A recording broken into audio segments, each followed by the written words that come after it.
Mise en accusation pour Madame Aïssatou Sophie Gladima, ancien ministre des Mines et de la Géologie. Page 3. Page 3, premier paragraphe. Nous avons bind ne dañoo jënd matériel bu jar 119 879 070 francs. Ci même page bi 2, 3, quatrième paragraphe.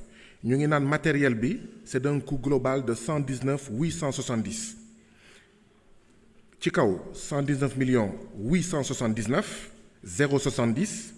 Ci suuf le même matériel 119 870 fait 879 fële 70 fi 70 yi feeñul. Donc dans tout le rapport di nga gis ne montant bi pour le même matériel fii dañuy bind 119 879 070 fee ñu bind 119 870 rek. Donc baax nañu harmoniser ci rapport bi montant yi. Page 3, page 4. Page 4. Page 4. 1, 2, 3. Quatrième paragraphe. Quatrième paragraphe, avant-dernière ligne. Pour la finalisation du projet d'un montant de 73 millions. Page 4. Bon demain, page 3. Nous avons le 73 200 000. Donc ce serait bien que ci rapport bi ñu bàyyi di bind fii 73 millions fii 73 200 fii 119 millions nangam fee ñu def 119 millions nangam. Donc lii mooy page 4. Résolution page 3 le même rapport. Résolution page 3. 1, 2, 3, 4. Quatrième paragraphe. Pour la finalisation du projet, je crois que wax naa ko pare pour la finalisation du projet d'un montant de 73 millions de francs CFA. Bon demain feneen ñu ne le 73 200 000. Donc il faut ngeen harmoniser montant bi ñu ne montant bi nangam la mais pas fii ñu ne 73 millions la fële ñu ne 73 200 000. Rapport mise en accusation bu monsieur Moustapha Diop, ancien ministre du développement industriel et des petites et moyennes industries. Page 2, résolution. Page 2 pour résolution.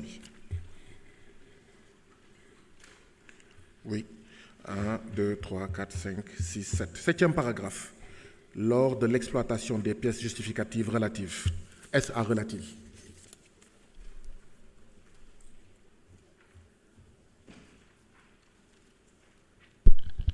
Jërëjëf honorable. Ndax am na keneen? Oui, honorable Tall.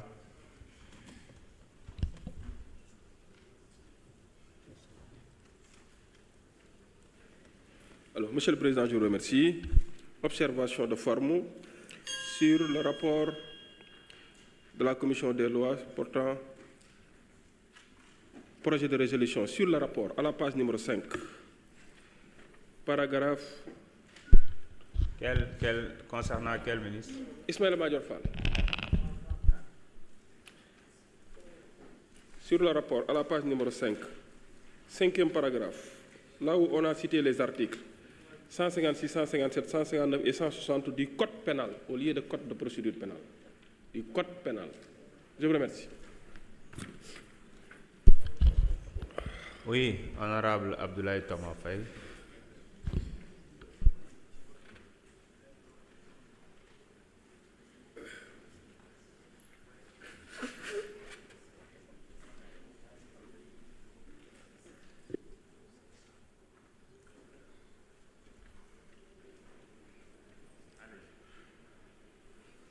Merci beaucoup, Président.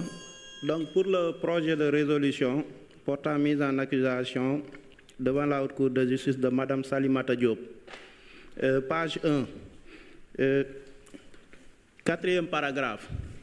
Donc, on a écrit considérant que les lettres référenciées 114 PDGK du 8 avril 2025, Monsieur le procureur général de la Cour d'appel de Dakar a transmis au garde des Sceaux, ministre de la Justice, le procès verbal numéro 567 DIC BAG en date du 18 juillet 2025.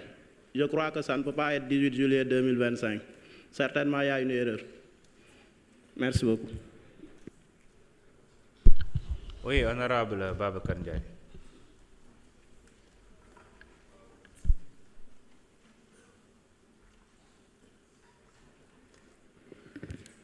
Merci beaucoup, Monsieur le Président. Je ne sais pas si c'est une vice de forme ou de fond. Je veux parler de la distribution des rapports. D'après le règlement intérieur, si je ne me trompe pas, ça doit se faire 48 heures avant. Mais je vois que les rapports, on les distribue séance tenante. Là, par exemple, on trouve 5 rapports sur la table, 5 à 10 pages par rapport. On n'a pas le temps de lire, d'étudier pour mieux comprendre et se préparer. Si on peut distribuer les rapports 24 heures ou 48 heures avant, en tout cas, comme dit le règlement intérieur, ce serait mieux pour nous les députés qu'on puisse bien se préparer pour les séances. Merci. Oui, honorable Sarr.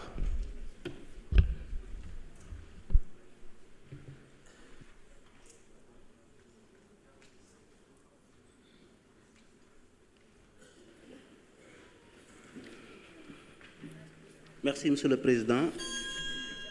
Pour le rapport concernant le ministre Amadou Mansour Faye, à la page 4,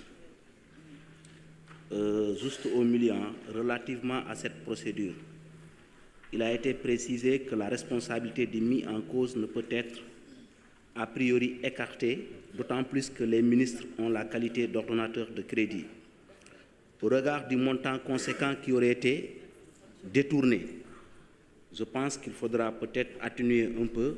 Nous ne pouvons pas nous permettre de dire montant détourné alors que nous ne sommes pas des juges. Je pense qu'il faudra mettre présumé détourné ou autre. Sur le même rapport aussi, je constate également pour tous les rapports d'ailleurs, en ce qui concerne la mise en accusation, il a été rappelé dans les considérants des faits pour lesquels nous, en commission des lois, nous ne les avons pas examinés parce que nous n'avons pas de reçu de dossier pour ces mis en cause. Je pense que le rapport doit refléter fidèlement ce qui a été étudié en commission. Parce que quand on parle de rapport d'enquête préliminaire, de rapport de la DIC ou bien de la Cour des comptes, alors que nous, en commission, nous avons reçu juste la lettre ou bien les lettres du garde des Sceaux, ministre de la Justice, demandant la mise en accusation. Merci beaucoup. Oui, honorable Diaité.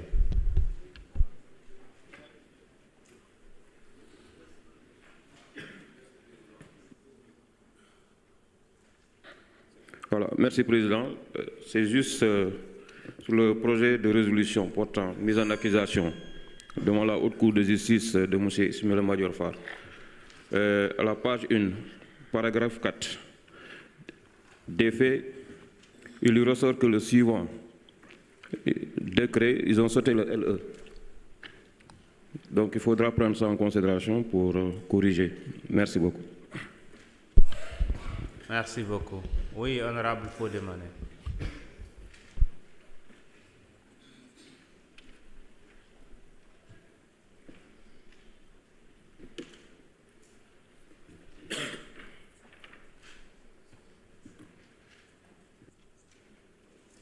Merci, Président.